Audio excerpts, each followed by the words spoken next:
प्यारे छात्रों, आज मैं आपको क्लास 7th के हिंदी का चौथा चैप्टर पढ़ाऊंगा, जिसका शीर्षक है बहता पानी निर्मला। छात्रों, इस चैप्टर का सारांश आपको मैं पहले ही समझा चुका हूं। जो छात्र सारांश वाला वीडियो ना देखे हों, वे हमारे चैनल की प्लेलिस्ट में जाकर के वीडियो देख सकते हैं। छात्रों, आज मैं इस चैप्टर के आपको शब्दार्थ और प्रश्नोत्तर लिखाऊंगा। इस जो पाठ है, इसके लेखक कौन हैं? हीरानंद सच्चिदानंद वात्सायन अज्ञे। बच्चों, अपनी अपनी नोटबुक निकालिए और शब्दार्थ पहले लिख लीजिए, उसके बाद हम प्रश्नोत्तर आपको लिखाएंगे। पहला शब्द है तृप्ति। तृप्ति मतलब होता है बच्चों संतोष, इच्छित वस्तु की प्राप्ति से मन का भरना। कहने का मतलब ये है बच्चों कि आप कोई वस्तु चाहते हैं, वो आपको मिल जाए और आप संतुष्ट हो जाएं, वही तृप्त कहलाती है। अमुक मतलब होता है कोई खास। ढिबरी मतलब होता है कसे जाने वाले पेच के सिरे पर लगा छल्ला। बच्चों, जब मैं आपको सारांश समझा रहा था, उस समय बताया था प्रकाश के लिए भी हम लोग प्रयोग करते हैं गांव देहात में ढिबरी, लेकिन जो इस चैप्टर में ढिबरी का मतलब है वो कसे जाने वाले पेच के सिरे पर लगा छल्ला से है, तो इसलिए आप इसको इसी प्रकार से समझ लीजिए। इसके बाद देखिए कगारा। कगारा मतलब होता है नदी का कगार या नदी का जो तट होता है, किनारा होता है। टीला ऊंचा किनारा या ऊंचा स्थान। हठधर्मी जिद्दी दृढ़ संकल्पित। हठधर्मी मतलब जो किसी एक ही बात पर टिका रहे, वो बदले ना, एकदम जिद्दी जो होते हैं। तात्कालिक। तात्कालिक मतलब होता है उसी समय। अब बच्चों, अब हेडिंग आप डालिए प्रश्न अभ्यास। आप देखिए अपनी बुक लेकर बैठे होंगे तो उसमें दिया है प्रश्न अभ्यास, तो उसमें पहले दिया है कुछ करने को। कुछ करने को में देखिए पहला प्रश्न जो दिया है, यदि आपने बस रेलगाड़ी से कोई यात्रा की हो तो यात्रा में दिए गए टिकट पर दी गई जानकारी तथा निर्देश को लिखें। तो इस प्रकार से बच्चों, आप अगर कहीं भी यात्रा किए होंगे तो देखिए इस प्रकार से आपको भी टिकट मिला होगा। अगर ट्रेन में यात्रा किए होंगे माता पिता के साथ, तो इस प्रकार से वहाँ पर आपको टिकट मिलता है। तो आइए इसको समझ लेते हैं।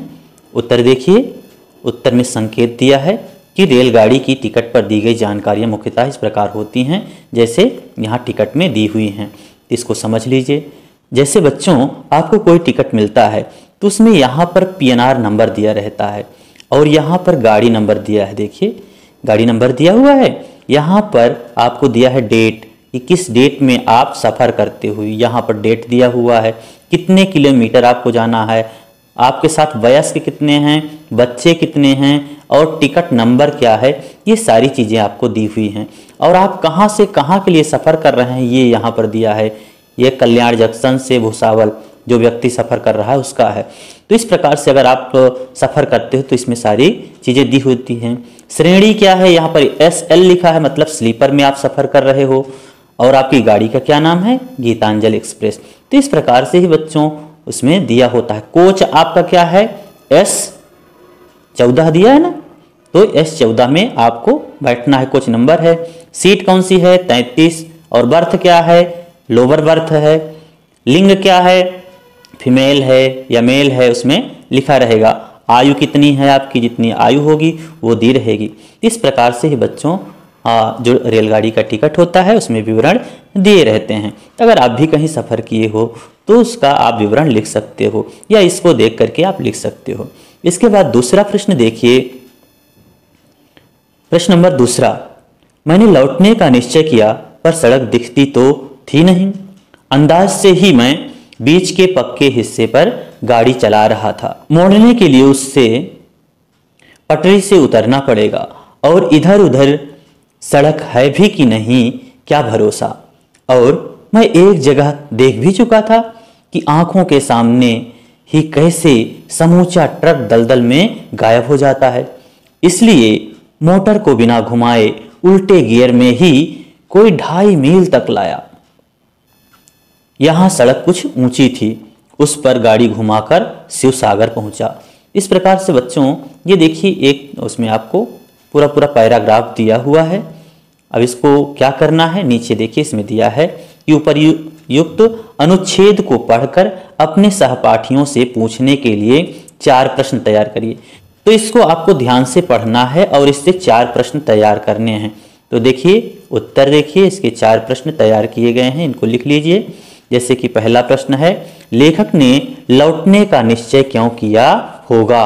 दूसरा प्रश्न क्या है, लेखक को अंदाज से ही बीच के पक्के हिस्से पर गाड़ी क्यों चलानी पड़ रही थी, क्या कारण है।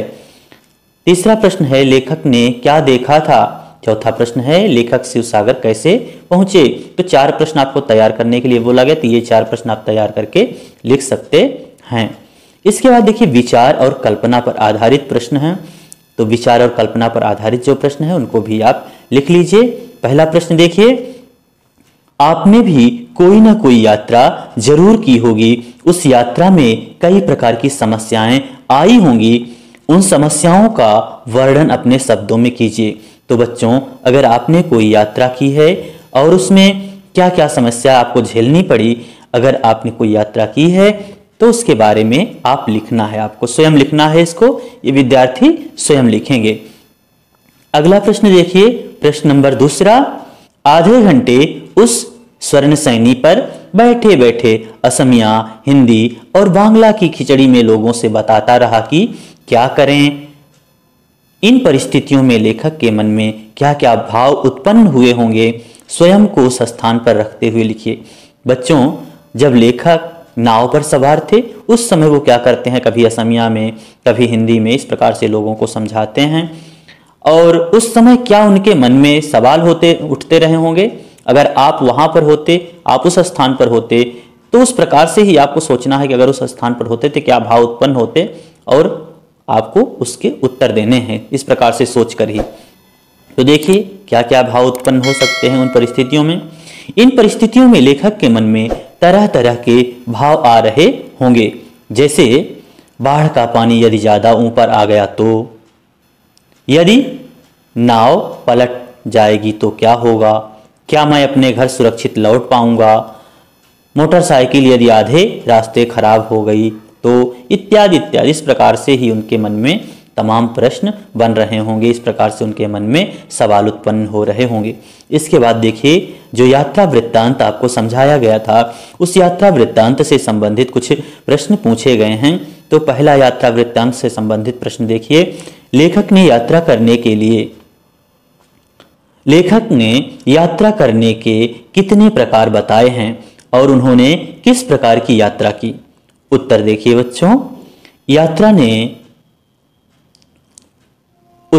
बच्चों, लेखक ने यात्रा करने के 2 तरीके बताए हैं।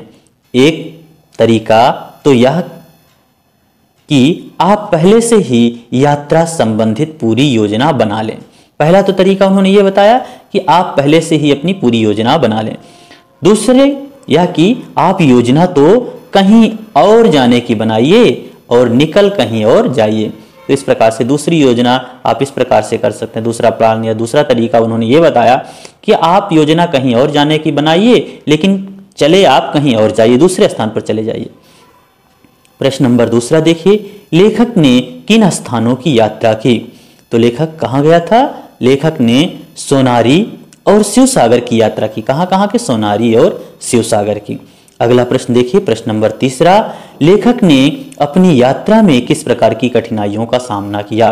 जब लेखक यात्रा कर रहा है तो उसे किस प्रकार की कठिनाई का सामना करना पड़ा। उत्तर लिखिए, लेखक जब यात्रा के लिए निकले तो उन्हें बरसात का मौसम होने के कारण कई कठिनाइयों का सामना करना पड़ा।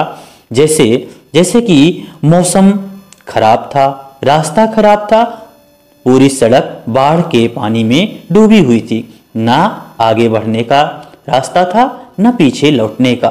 इस प्रकार से उनको कई कठिनाइयों का सामना करना पड़ता है। प्रश्न नंबर चौथा देखिए, वास्तव में जितनी यात्राएं स्थूल पैरों से करता हूं उससे ज्यादा कल्पना के चरणों से करता हूं। इस वाक्य से लेखक का क्या अभिप्राय है। बच्चों, आपको ये समझाना है, ये उत्तर में लिखना है कि कहते हैं कि जितनी यात्रा मैं स्थूल पैरों से करता हूं उससे ज्यादा कल्पना के चरणों से करता हूं। इसका क्या मतलब है। उत्तर लिखिए, लेखक देश विदेश भ्रमण के शौकीन और यात्रा प्रेमी जान पड़ते हैं। स्थूल पैरों से यात्रा करने का तात्पर्य उन स्थानों से है जहां वे स्वयं शरीर सहित पहुंच सकें, जहां वे स्वयं जा सकें।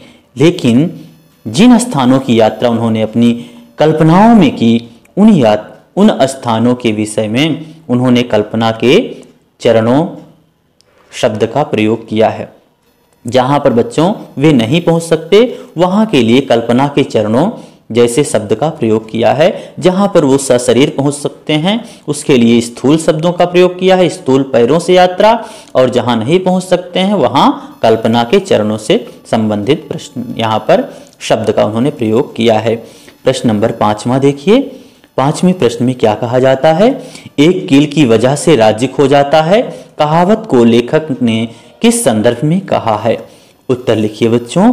एक कील की वजह से राज्य खो जाता है, यदि इस अंग्रेजी कहावत की व्याख्या की जाए तो, अगर इसकी व्याख्या करें तो इस प्रकार राज्य खोने की बात साबित हो पाएगी कि एक कील की वजह से नाल, और नाल की वजह से घोड़ा, और घोड़े के कारण लड़ाई, और लड़ाई के कारण राज्य से हाथ धोना पड़ता है।